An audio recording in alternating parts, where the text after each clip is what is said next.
Tudo. É. Bom, boa tarde a todos. Muito obrigado mais uma vez pela presença.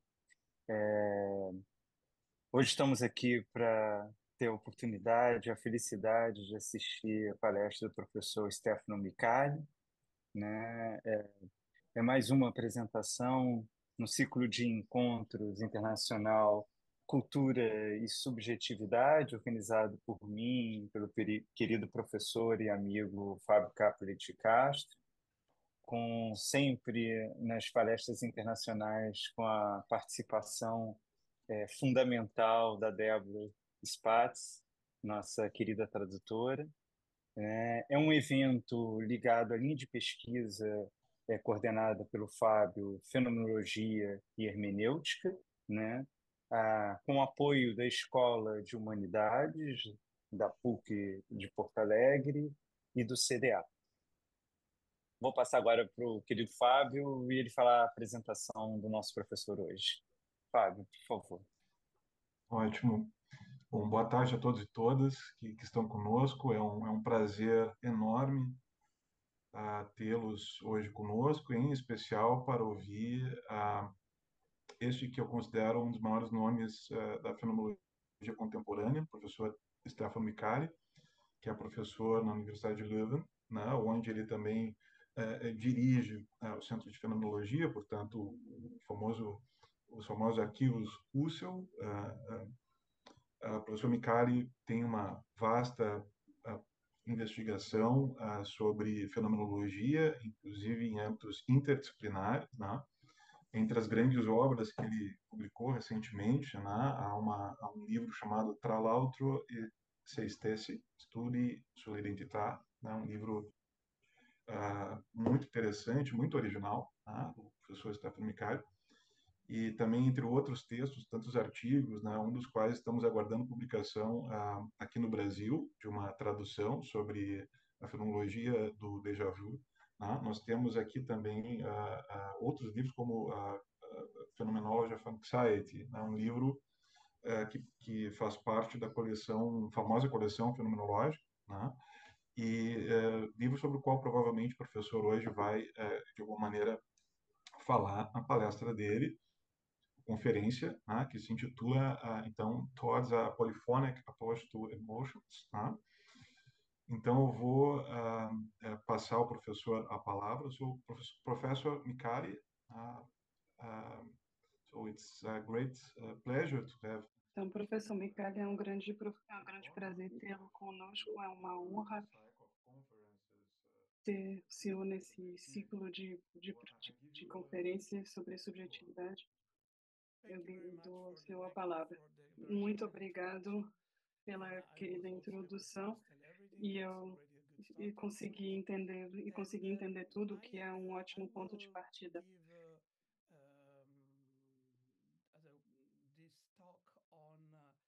Eu vou falar sobre o conceito de fenomenologia polifônica, que é um assunto um pouco complexo. E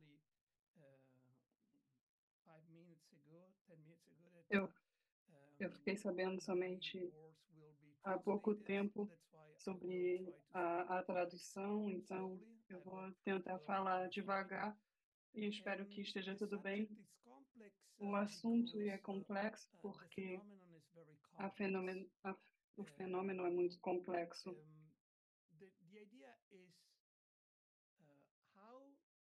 A ideia é como dar justiça à fenomenologia das emoções. Para dar justiça a esse conceito, eu vou dividir a minha fala em duas partes. Eu vou, em primeiro lugar, falar sobre a noção de polifonia.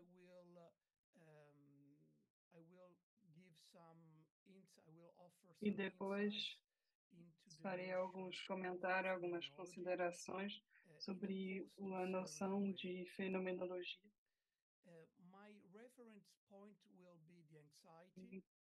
Meu ponto de partida será a ansiedade. A ansiedade está aqui como ponto de partida, como caso de partida, mas a metodologia da fenomenologia polifônica pode e deve ser ligada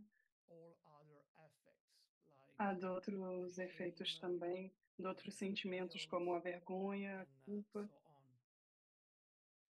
etc.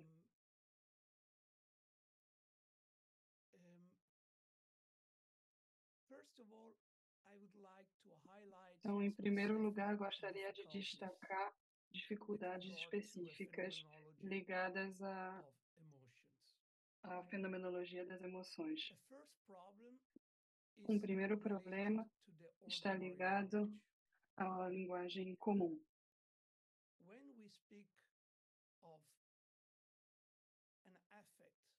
Quando falamos sobre um sentimento como o medo, a ansiedade, a preocupação, a raiva, será que ligamos todas essas palavras, será que ligamos essas palavras ao mesmo fenômeno? Ou será que ligamos ela, ou nos referimos a diferentes dimensões do mesmo fenômeno? Ou para fenômenos diferentes? Qual é a relação entre a linguagem e a experiência vivida? Para qual sentimento como o nosso sentimento e nossa experiência molda a experiência? Esse é o primeiro problema. O problema, em outras palavras, é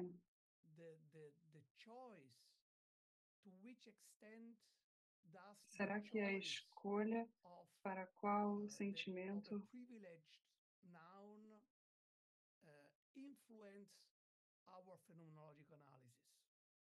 será se eu escolho estudar o medo, a ansiedade, para qual sentimento esta escolha tem um impacto, como tem um impacto na minha análise e em como se baseia, em que base eu posso encontrar, como legitimar essa escolha? Esta é a primeira pergunta e é também o primeiro desafio.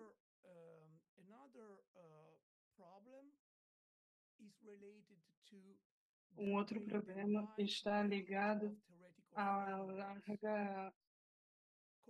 larga estrutura da estrutura teorítica, ligando nas diferentes disciplinas da ansiedade. Por exemplo, quando você fala da ansiedade na psiquiatria, na ciência cognitivas, na antropologia cultural, na fenomenologia, será que falamos sobre o mesmo fenômeno ou não? Para qual sentimento esta estrutura tem um impacto na nossa compreensão do sentimento?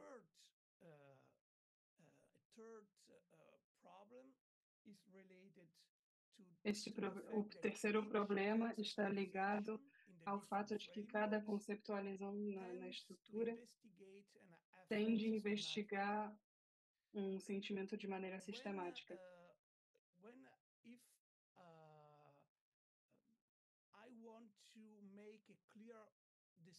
Quando eu quero fazer uma distinção clara entre dois sentimentos, numa intenção de claridade e de compreensão, eu sempre vou enfatizar um dos sentimentos em relação ao outro, que também é muito importante, um aspecto muito importante. Em outras palavras, esta tentativa sistemática envolve um certo grau de arbitrariedade e que na verdade deveria se manter indetectável para poder estabelecer claras fronteiras entre esses fenômenos. Por exemplo, se você quer estudar a ansiedade, por exemplo, geralmente na literatura filosófica tem uma tendência a conectar a ansiedade com o epicentro de um objeto. A epicência de um objeto é vista como um fator de discriminalidade entre ansiedade e medo. A ideia é que o medo está direcionado a uma ameaça concreta, que é claramente identificável. Na percepção, a gente pode ver o perigo, ou podemos. A gente parte também do sentimento que este medo vai aparecer, vai te atingir, e ao contrário, a ansiedade não se refere a nenhum objeto e aparece sem nenhuma razão, sem nenhum motivo.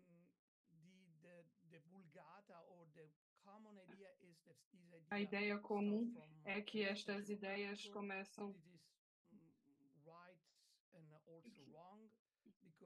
de algo errado, porque geralmente é negligenciado e vem da pluralidade do nada.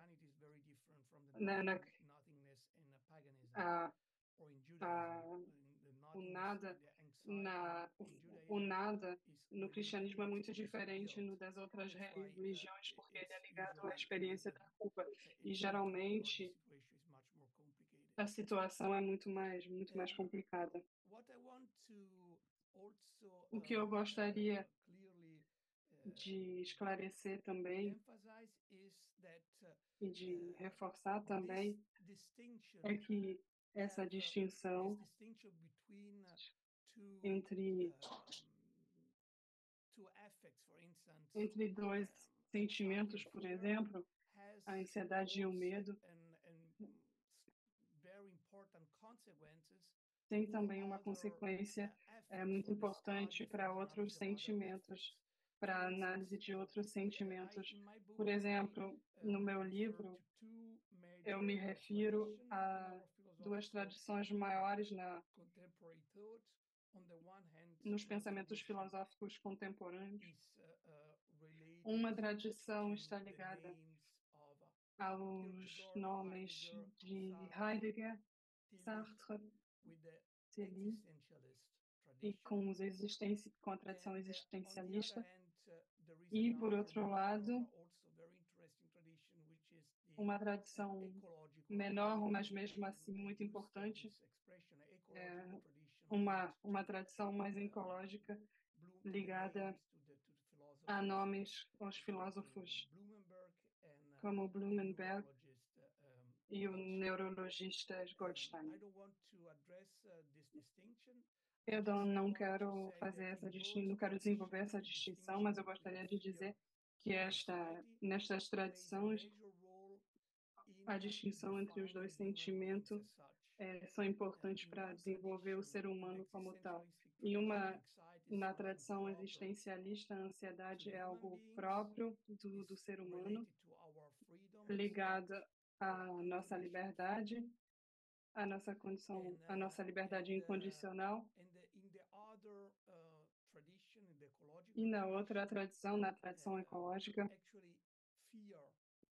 o medo, visto como condensação da ansiedade, tornou possível a verdade.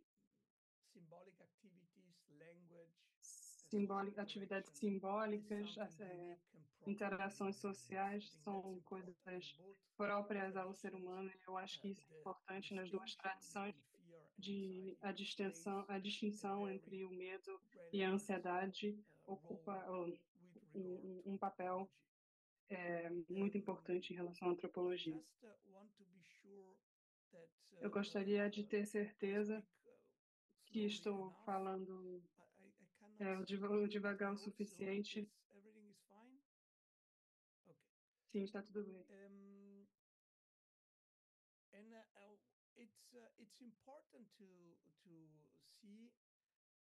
É importante ver aqui como Heidegger, por exemplo,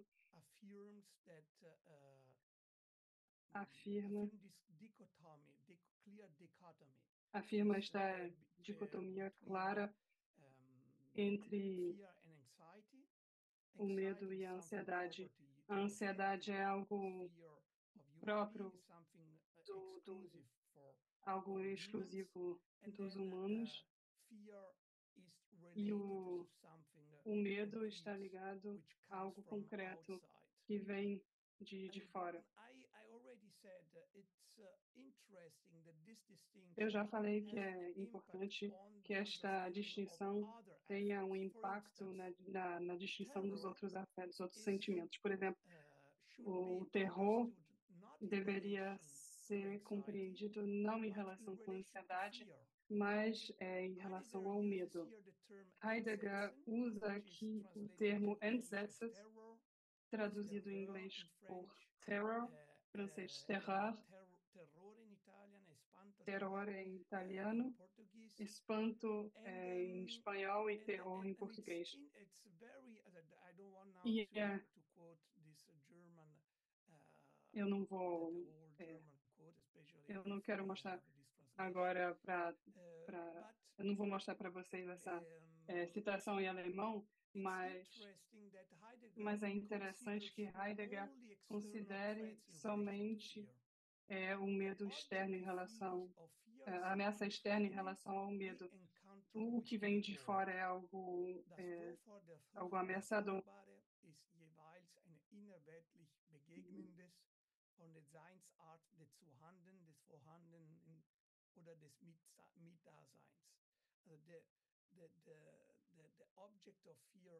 O objeto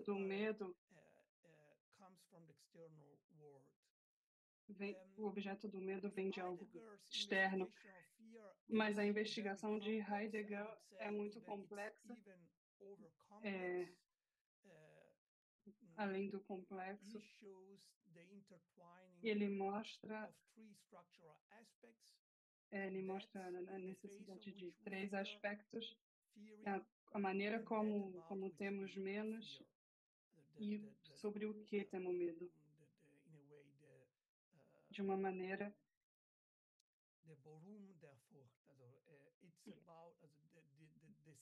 é sobre a segurança, é sobre a segurança dos outros.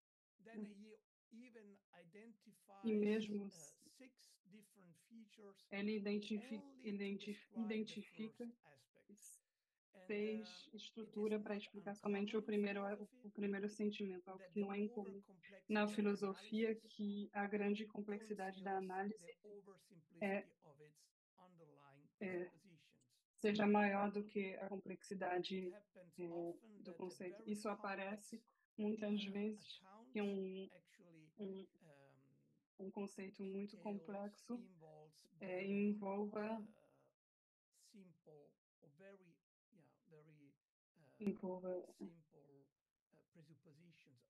pressuposições muito fáceis que são também problemáticas. Neste caso, a ideia é que eu não posso ter medo de eu mesmo. Somente na ansiedade, somente na ansiedade o sujeito pode ter a possibilidade de sentir ansiedade em relação a ele. Então, podemos fazer a pergunta: é verdade, principalmente considerando o terror como identificação do medo?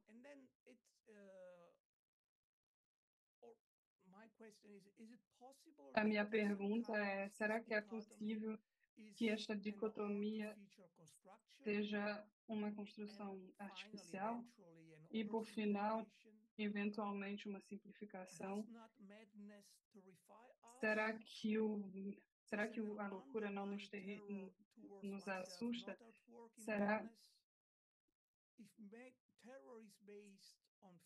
se o terror está baseado no medo? Como seria possível? Como é possível ter medo de si mesmo? São somente algumas perguntas para mostrar como um fenômeno específico afasta essa distinção clara entre o medo e a ansiedade, que são considerados a base da compreensão de outros fenômenos. Se consideramos todas essas dificuldades em relação à linguagem comum, diante da realidade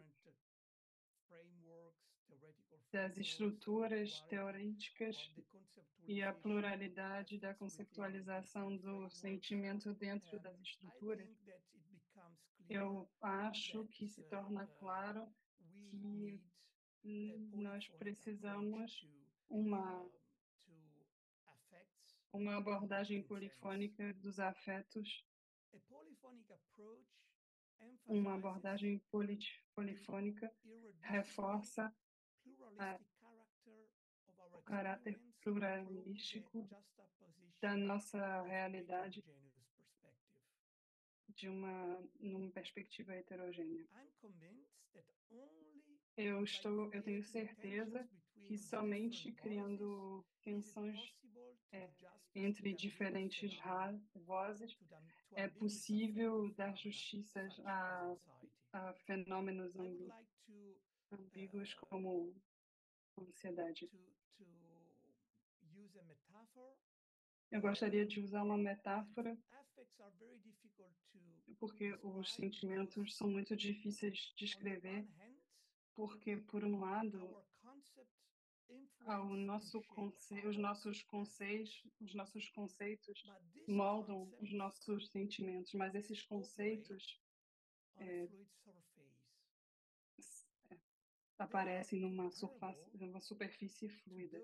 Eles são comparáveis a essas figuras que se formam na superfície da água e que aos poucos se tornam não podemos mais distinguir.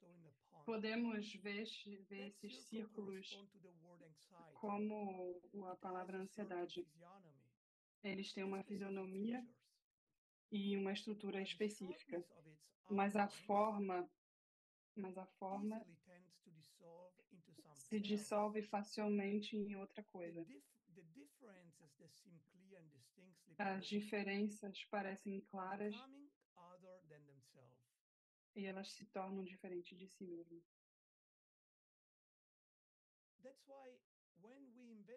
É por isso que é importante investigar os sentimentos, as emoções. Nós precisamos achar uma balança entre uma análise dos fenômenos e, ao mesmo tempo, a consciência da fluidez. Nós precisamos saber que cada categorização, cada conceptualização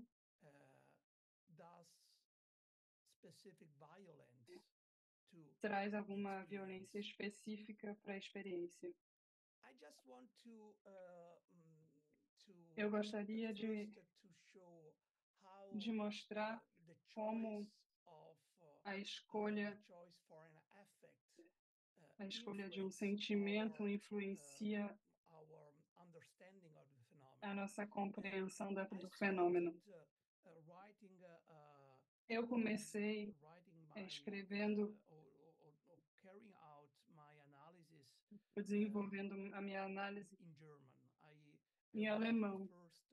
Eu escrevi o meu primeiro texto em alemão e eu usei a noção de Angst, a fenomenologia do medo, de fenomenologia da Angst.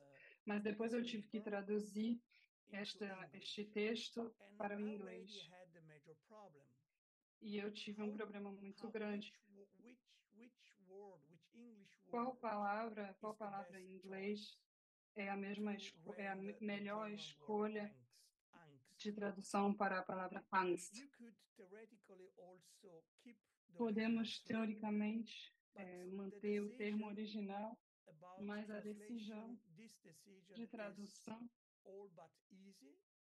não é fácil, principalmente tendo em mente que o medo em alemão é uma palavra muito comum, que tem um significado muito extenso e que envolve, por exemplo, o conceito do medo. A palavra Angst em alemão pertence a uma categoria de palavras usada no mundo acadêmico. Quando se diz em alemão "Ich habe Angst", isso significa, em inglês, eu tenho medo de alguma coisa, o medo de algo, mas é muito coloquial. Angst pertence a uma categoria de palavras muito diferente. Podemos também traduzir Angst por anguish, mas anguish expressa um elemento temporal diferente. Ele destaca o aspecto de um medo que envolve a gente. E também poderíamos usar o termo ansiedade, como eu fiz. Um ponto é que anxiety é imediatamente associado ao contexto psicoterapêutico. Muitas vezes está ligado a uma desordem patológica, o que não é o caso em alemão.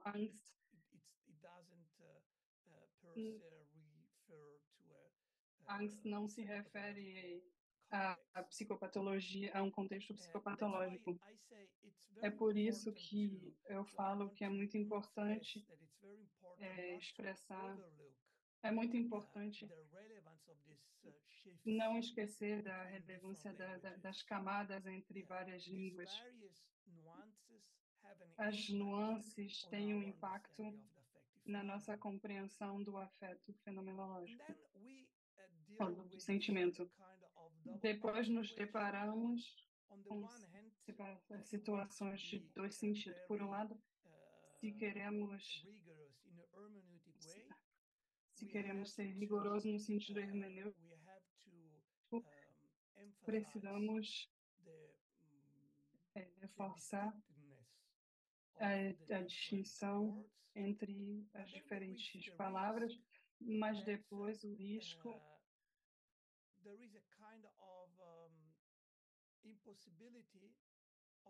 da impossibilidade de uma tradução. Como se cada palavra tivesse se referisse a um fenômeno diferente. E isso não é o caso. É por isso que nos encontramos nos deparamos com uma incoerência de uso dos termos e da generalização de um paradigma. Por exemplo, imaginamos que tentamos entender a noção de phobos na retórica de Aristóteles, no contexto da distinção entre a ansiedade e o nada numa ameaça particular. Precisamos evitar a ideia que tem uma impossibilidade de tradução, mas, ao mesmo tempo, temos que evitar uma espécie de generalização não legítima. E é por isso que uma abordagem polifônica dos sentimentos é necessária. E, nesse sentido, eu me refiro a Bakhtin, o Bakhtin.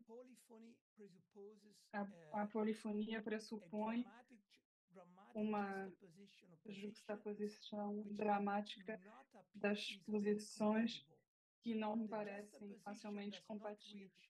Então, a juxtaposição não chega à visão, ao que unifica as diferentes partes de um conceito, mas ele também não resolve uma dialética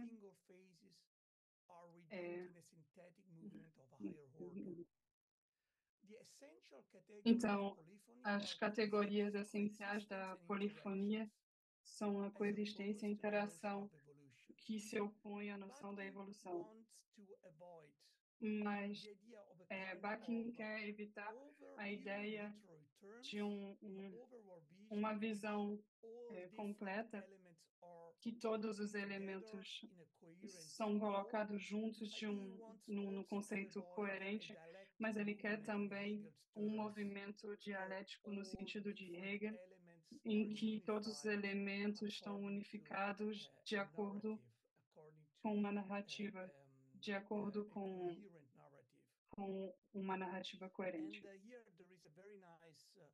Então, tem uma citação muito importante, muito interessante de Bakhtin. Dostoiévski tenta organizar todo o material que faz sentido e todo o material de realidade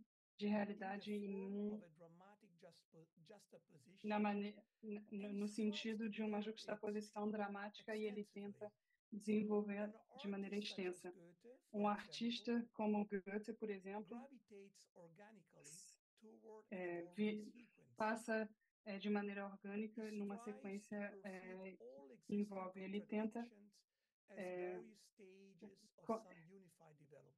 Ele tenta buscar todas as contradições como camadas de unificação do desenvolvimento. Ao contrário de Goethe, Dostoiévski tenta procurar as diferentes camadas numa simultaneidade, de justaposar e opor de maneira dramática, e não coloca todos numa sequência de evolução. Para ele,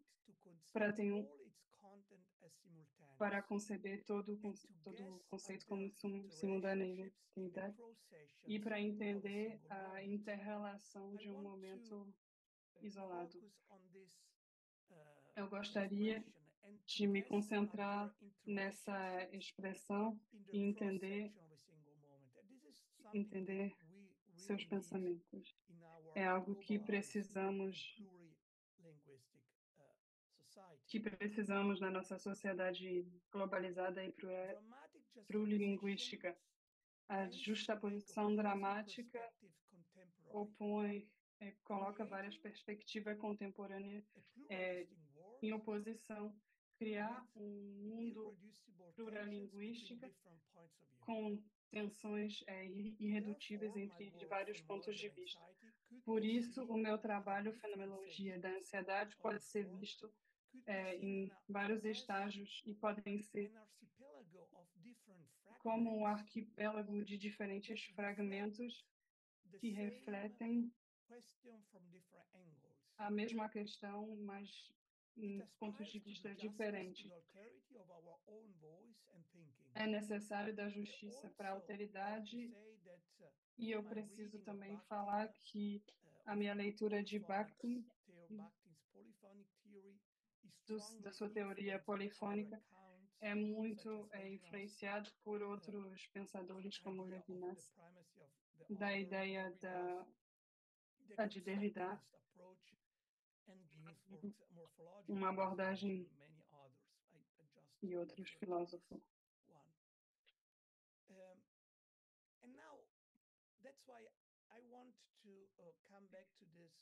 E é por isso que eu gostaria de voltar para essas dificuldades entre duas soluções extremas, e uma que não podemos. Cada palavra de cada língua se refere a uma experiência única, ou, por outro lado, a outra ideia é que a impossibilidade de tradução, que é uma abordagem muito antiquada.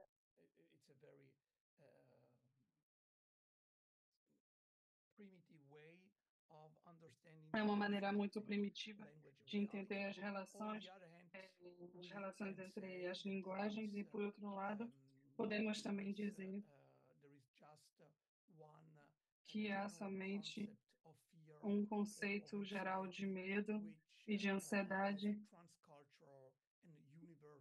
que é universal e transcende as culturas, com valores universais e uma conotação.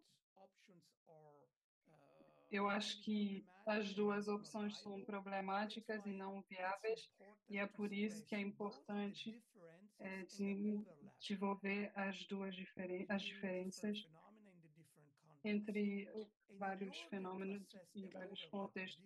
E para chegar a essas diferenças, precisamos de uma análise fenomenológica dos sentimentos.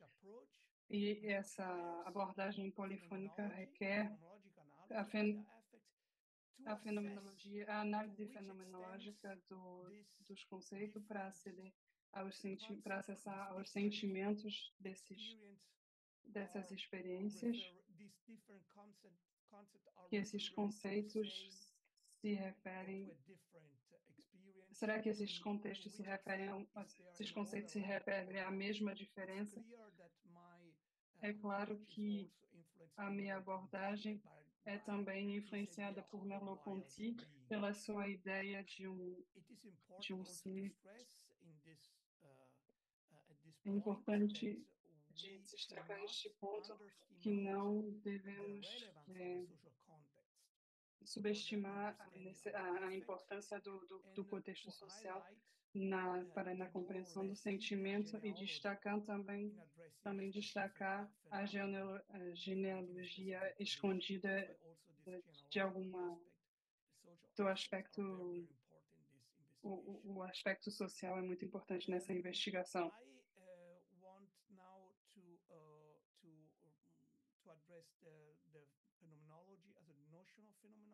Eu gostaria agora de falar sobre fenomenologia como uma noção. Talvez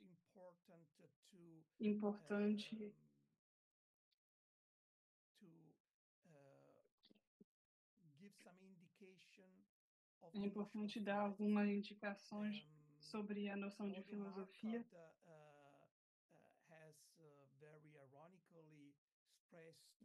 Marquand expressou de maneira irônica, disse que a filosofia tinha sido colonizada por outras ciências. Ele usou essa categoria.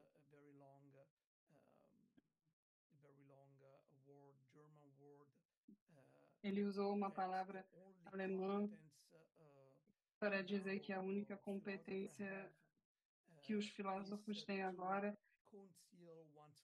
é conciliar suas competências. É um pouco exagerado, mas eu acho que a filosofia continua sendo um exercício de estudo das fronteiras do mundo e para elaborar a cartografia de ordem transcendental. Ela desenha mapa para estabelecer diferenciações entre várias áreas, ontologia, epistemologia, definindo as relações entre elas e acessando a legitimidade dessas áreas.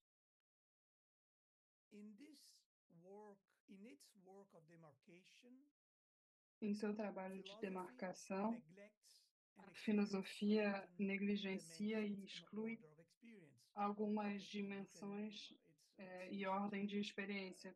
É fácil considerar o materialismo de maneira específica,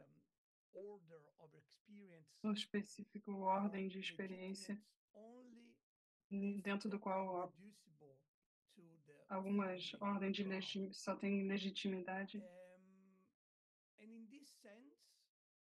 Nesse sentido, eu usei a noção de transcendental de uma maneira muito larga.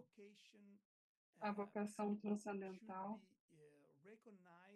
precisa ser reconhecida no fato de que a filosofia, os termos do que pode ser considerado como legitimidade de compreensão e o que é considerado não legítimo no sentido da ficção.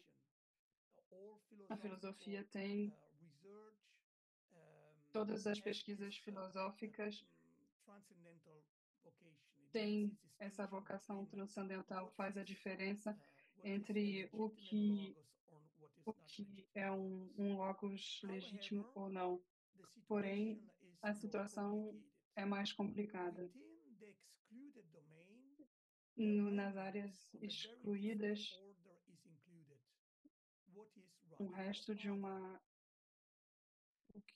que é radical também. A ambiguidade da exclusão transcendental consiste no fato de que envolve os dois, o que é ilegítimo, a ficção que não tem sentido, e o que é aliada ao paradigma estabelecido, à ordem estabelecida.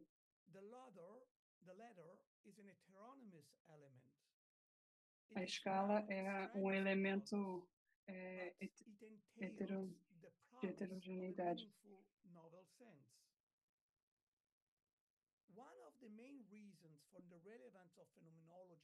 Uma das razões principal de importância da fenomenologia na filosofia contemporânea é o fato de que a filosofia permite a proliferação e a disseminação de fontes de sentido legítimo, percepções, imaginação, experiências místicas, condições psicopatológicas, nas quais a experiência tem sua estrutura específica, que é única e não pode ser medida em comparação aos outros. Um dos méritos da fenomenologia de Husserl é que revolucionou o critério e os princípios que regulem a legitimidade do logos. Ele tenta não revelar os múltiplos rastros de um não conceptual, numa maneira. Mas é claro que é algo que não pode ser reduzido à ordem estabelecida. Nesse sentido, é interessante ler o princípio de todos os princípios,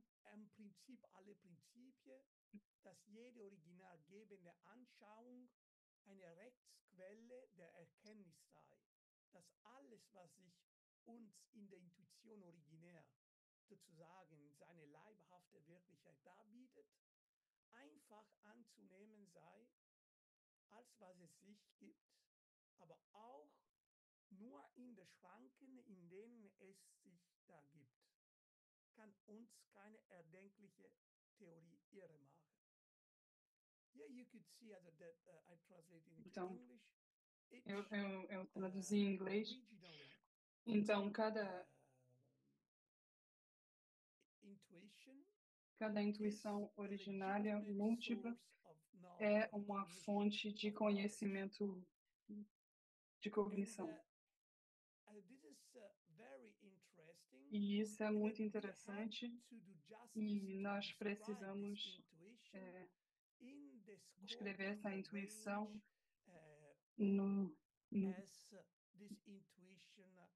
como essa intuição, da maneira como essa intuição aparece para nós. E tem também o que é muito importante nesse princípio é que a intuição múltipla precisa ser reconhecida como necessária. A intuição aqui não é limitada à experiência sensorial, mas ela é categórica, ela tem que ser entendida de maneira muito larga. Uma outra frase muito importante de Husserl die nun erst zu reiner Aussprache ihres eigenen Sinnes zu bringen ist.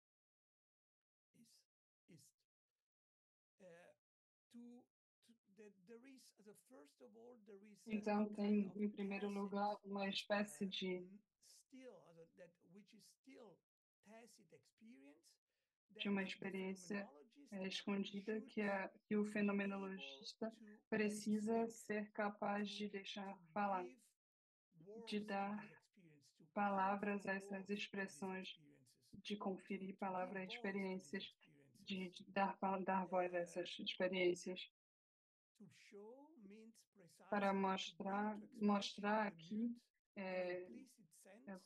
poder mostrar o sentido escondido e explícito do que nos afetou, o que nos surpreendeu.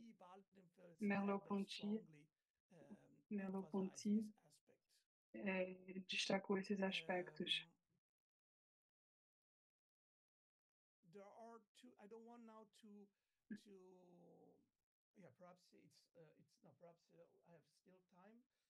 Eu acho que eu ainda tenho tempo. É importante destacar que Merleau-Ponty definiu a fenomenologia em dois sentidos. De um lado, a fenomenologia é um estilo, e ele disse em relação a isso, mesmo não é tão importante.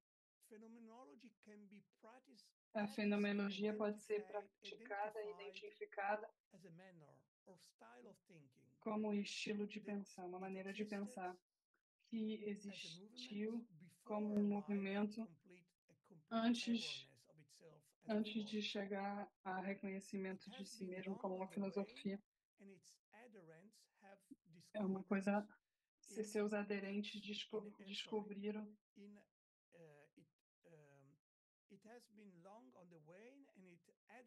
que existe há muito tempo e cujos aderentes descobriram em cada quarto, principalmente em Hegel, mas também em Marx, Nietzsche e Freud.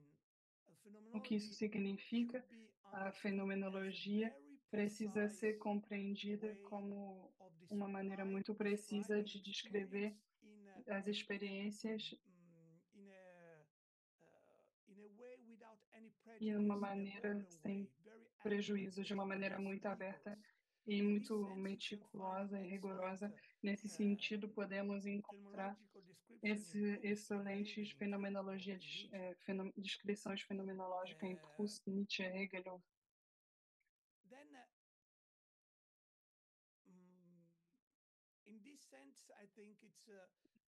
Nesse sentido, é muito importante ver que a fenomenologia, nesse sentido, é caracterizada por um termo específico que tenta descrever a experiência como se a encontrássemos pela primeira vez.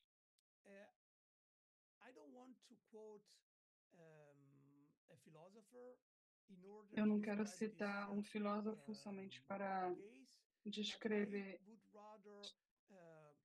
mas eu preferia usar as palavras de Fernando Pessoa. Fábio, eu preciso da sua assistência linguística. Será que você poderia ler este trecho para mim? Porque eu gostaria de evitar fazer alguma violência contra a língua portuguesa. Débora, you can read it. Sim. And I can read it here in this English channel, but Débora vai ler ao mesmo tempo na nossa tradição. Quem me dera, neste momento, eu sinto ser alguém que pudesse ver isso como se não tivesse com ele, mas relação que o vê-lo. Contemplar tudo como se for o viajante adulto chegado hoje à superfície da vida. Não ter aprendido da nascença a dar sentidos dados a estas coisas todas, poder vê-las na expressão que tem separadamente da expressão que lhes foi imposta. Poder conhecer na Varina sua realidade humana independentemente de se lhe chamar Varina e de saber que existe e que vende. Ver o polícia como Deus o vê, reparar em tudo pela primeira vez, não apocalipticamente como revelações do mistério, mas diretamente como florações da realidade. Thank you very much to both of you. Então, aqui pessoa manifesta aspectos centrais do contexto fenomenológico.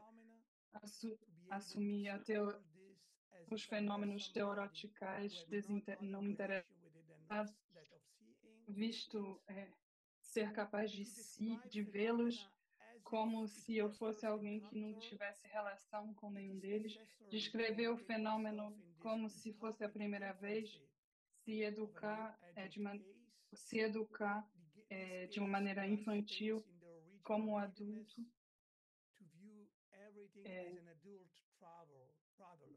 ver tudo como um adulto viajante que acabou de chegar hoje à superfície da vida. Eu acho que isso é muito importante para essa ideia fenomenológica. A fenomenologia tenta estabelecer a revelação da primeira vez. Uma tarefa que parece ser uma contradição, mas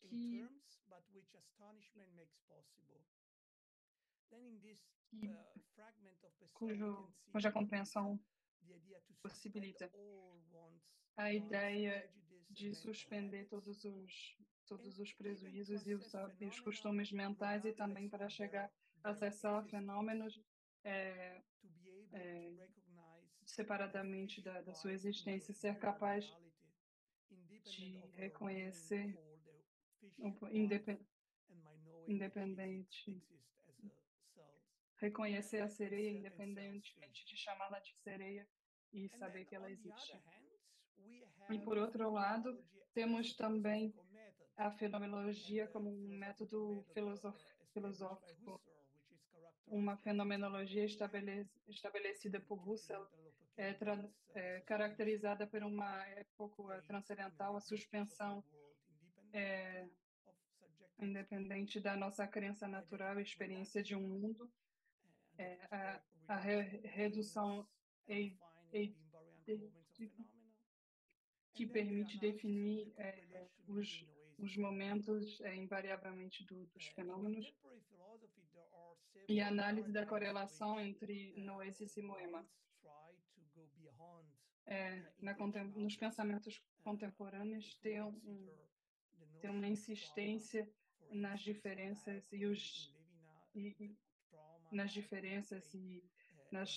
na caracterização de algumas experiências.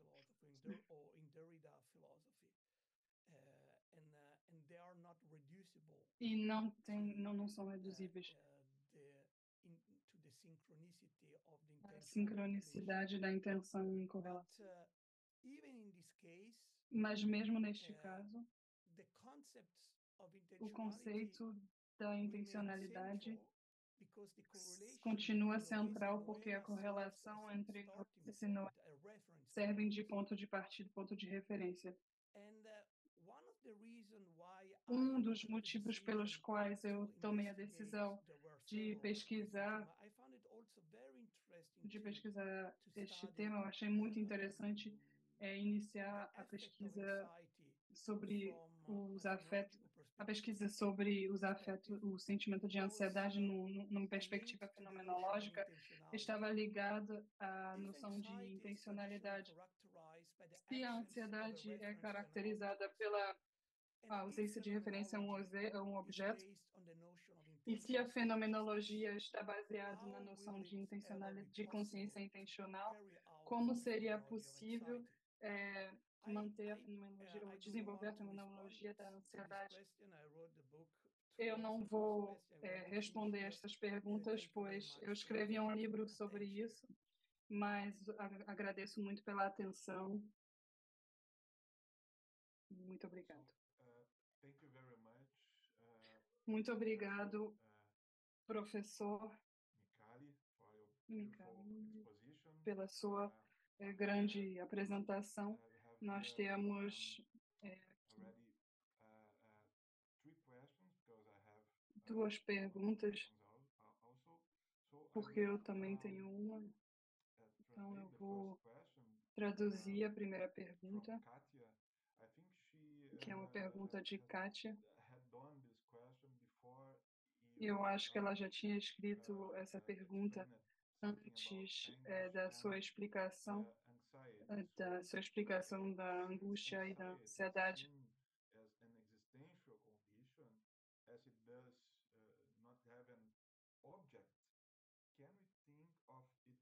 Uma vez que a ansiedade é vista como condição existencial, por não ter um objeto, podemos pensá-la como angústia, como para Kierkegaard e Sartre. Eu gostaria de acrescentar aqui também a minha pergunta, e eu gostaria de dizer algo sobre isso também, mas eu gostaria de ouvi-lo um pouco mais sobre a diferença entre ansiedade e angústia.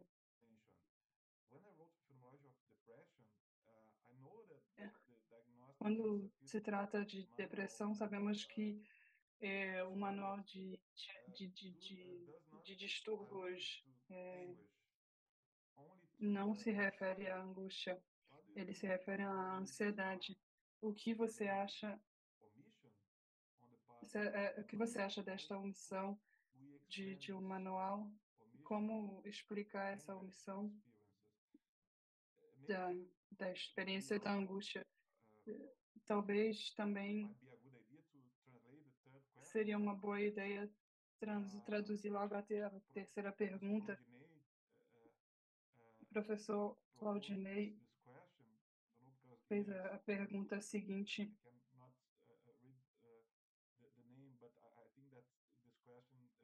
Mas eu acho que essa pergunta, eu não consigo ler o nome, mas eu acho que essa pergunta veio do professor Claudinei, que é um colega. Inicialmente, obrigado pela sua belíssima exposição. Eu não tenho pergunta propriamente, mas um comentário. Caso você queira também comentar, você se reporta a alguns conceitos basilares do ponto de vista patológico sobre uma orientação fenomenológico-existencial? Entre os autores reportados, estou pensando particularmente em Kurt Goldstein, que, aliás, foi uma fonte recorrente para Merleau-Ponty. Assim, partindo-se do pressuposto de que o interesse de Goldstein é pensar o humano em sua totalidade, essa noção se torna fundamental, especialmente quando o próprio ser do doente é entendido como angústia. Ele parece buscar reconsiderar a angústia confrontada com o medo mediante a ideia de unidade psicofísica. Daí a angústia não ser entendida o medo mais acentuado, simplesmente determinado por uma ausência de objeto, mas a experiência primitiva capaz de possibilitar o próprio medo. Essa análise lhe parece ainda adequada para circunscrever esse debate? Eu li o texto, muito obrigado. Então, eu acho que é absolutamente verdadeiro pensar, de acordo com Goldstein, a ansiedade, ou não, talvez seja melhor a noção de angst, porque ele escreveu o seu texto em alemão em 1934, se eu não me engano, e a noção de angst é algo comum a todos, a várias espécies. O ser humano divide a ansiedade ou angst com outras espécies. E a angst significa uma incompreensão entre o organismo e o seu ambiente. O ambiente me desestabiliza. Eu não posso colaborar, não posso lidar com a situação. E então eu me sinto ansioso. Eu estou ansioso, eu não me sinto ansioso. E é por isso que Goldstein concorda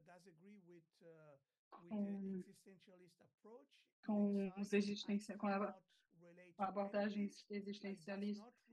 Na angústia, eu não posso lidar com... Mas ele não concorda com Heidegger, por exemplo. Ele está convencido de que a ansiedade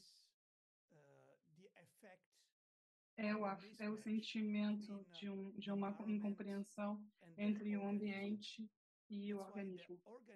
E é por isso que o organismo não percebe, mas é também interessante do ponto de vista terapêutico. Eu me identifico com uma tarefa específica. Eu não sei porque estou nervoso, mas estou nervoso em relação a uma prova e há uma incompreensão entre eu e o ambiente. Isso é a mesma coisa para, por exemplo, um animal que se depara a uma situação de ameaça, por exemplo. O medo se torna possível com uma atividade simbólica, e é por isso que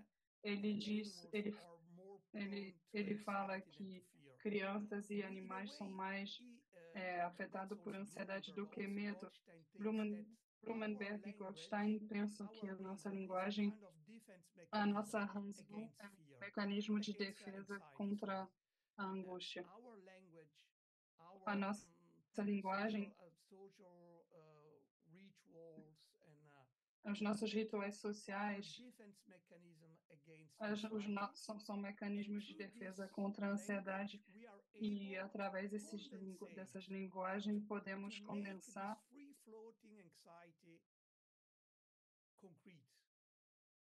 tornar a ansiedade concreta. Essa é a ideia de Goldstein, e eu acho que essa ideia continua muito importante. Eu tento combinar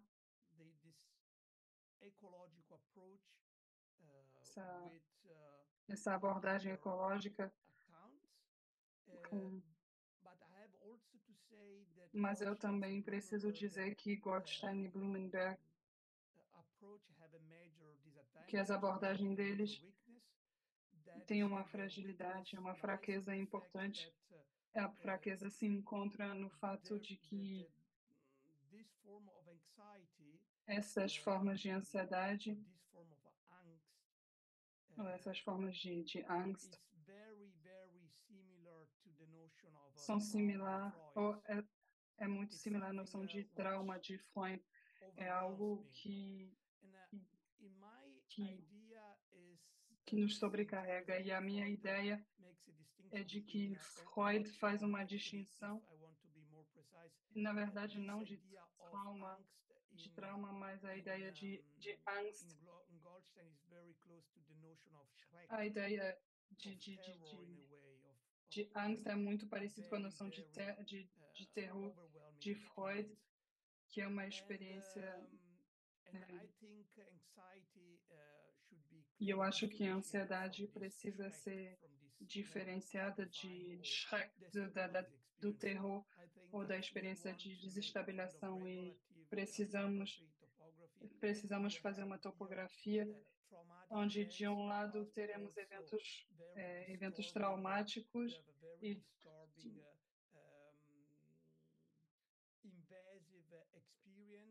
uma experiência invasiva que, que nos... E, por outro lado,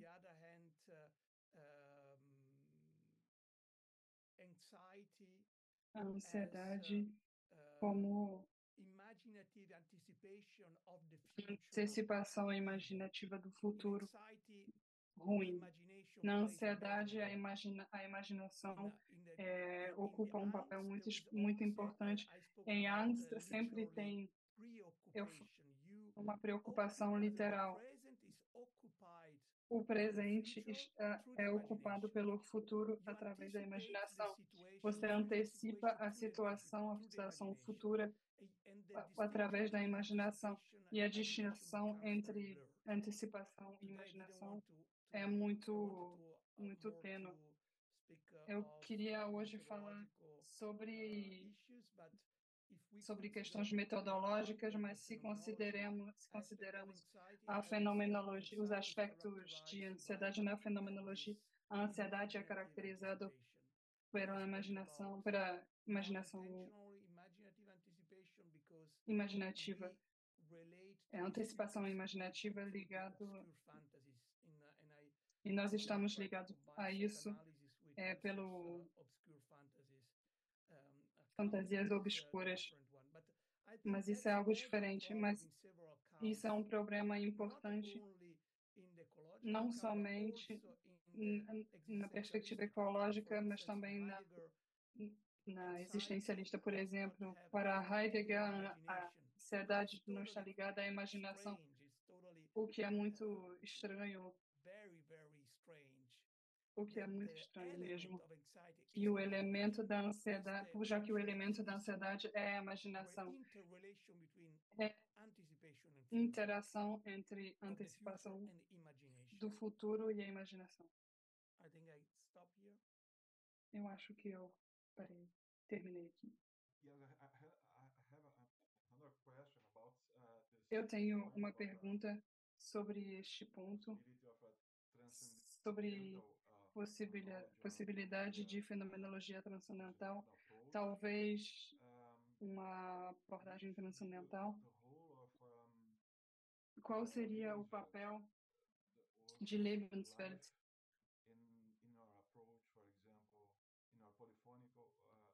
numa abordagem polifônica ou fenomenológica? Como poderíamos descrever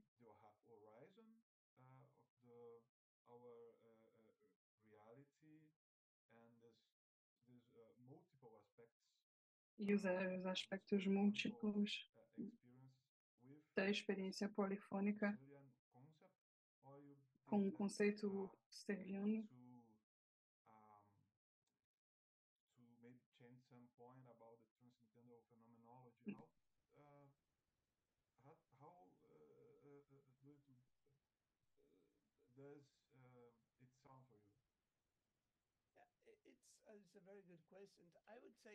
É uma ótima pergunta. É uma pergunta muito difícil em relação ao aspecto transcendental. Isso depende da noção de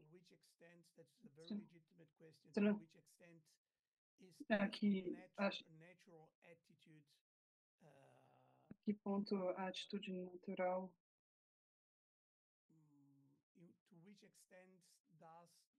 para qual lado a atitude natural está ligada, depende da história ocidental, no fato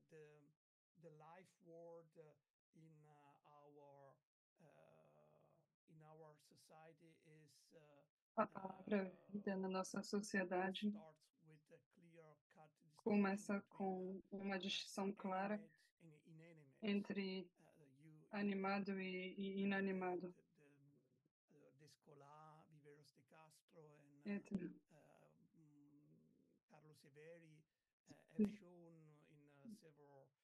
muitos filósofos mostraram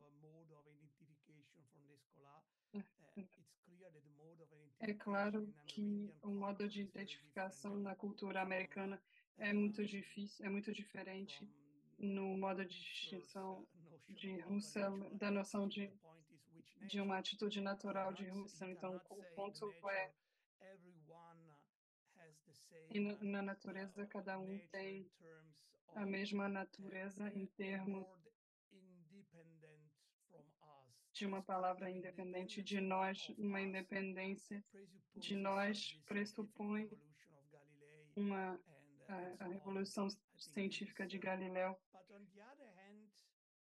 Mas, por outro lado, eu acho que podemos reconsiderar também, ou você pode manter a noção transcendental ligada à vida, à palavra vida.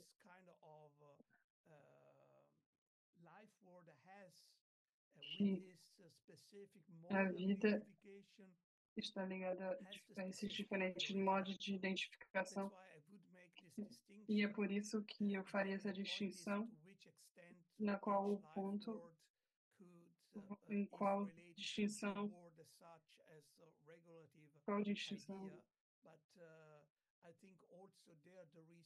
mas tem também o problema da tradução, e eu seguirei a ideia de Merleau-Ponty, de que permite, e eu responderia dessa maneira a sua pergunta, mas eu acho que é muito importante para a fenomenologia estar aberto a várias disciplinas, principalmente a sociologia, a política, os estudos políticos. Eu também estou trabalhando na estrutura, na análise da sociedade pós-disciplinar, principalmente sobre o capitalismo dentro da identidade, a identidade digital dentro do capitalismo, porque eu acho que a nossa subjetividade se encontra dentro dessas métricas. E essas métricas sociais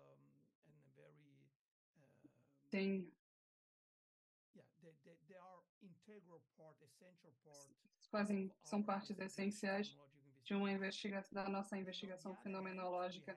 E, por outro lado, temos,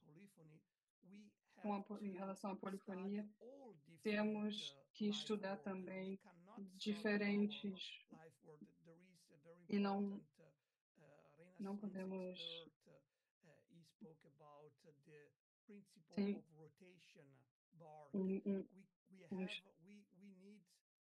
nós precisamos começar o estudo da Renaissance a partir da Itália como centro da investigação e depois se aproximar e depois começar ao mesmo tempo do ponto de vista da Turquia e do ponto de vista da Inglaterra. Por um lado, o etnocentrismo é inevitável, mas por outro lado, se você faz uma rotação desse etnocentrismo, você pode ter esse efeito de distinção. Você conseguiu me acompanhar? Sim, sim. É uma resposta formidável. São possibilidades antropológicas para falar sobre esse conceito, que é muito importante para mim e para a minha pesquisa. Eu tento introduzir esse conceito na antropologia filosófica e eu acho também que é muito importante para a nossa descrição fenomenológica do ser humano, mas também no sentido da linguagem. É muito interessante. Eu gostaria também de dizer umas últimas palavras e terminar.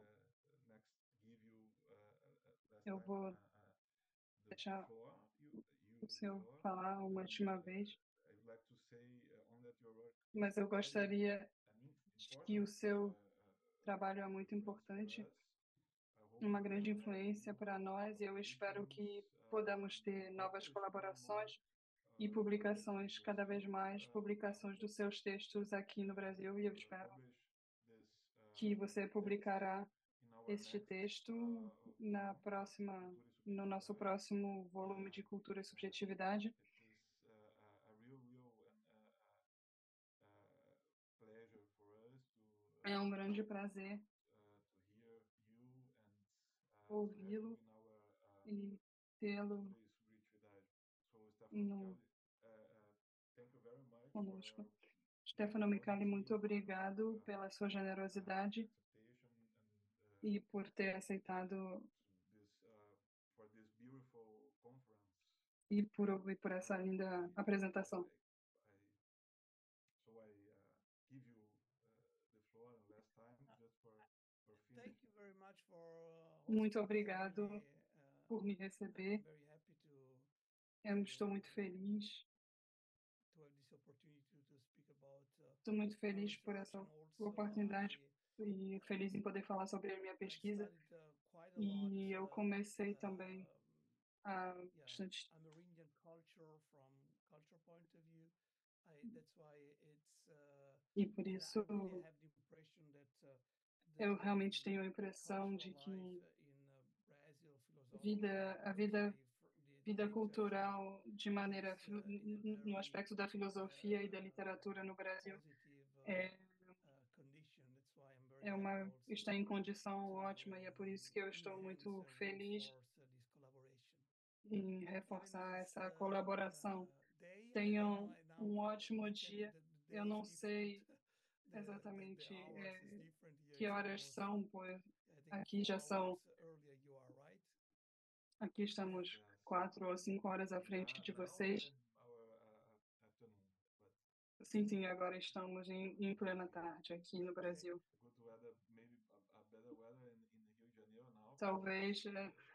Talvez o tempo esteja melhor em Rio de Janeiro, pois aqui em Porto Alegre está chovendo. Muito obrigado, professor. Uma boa tarde para vocês.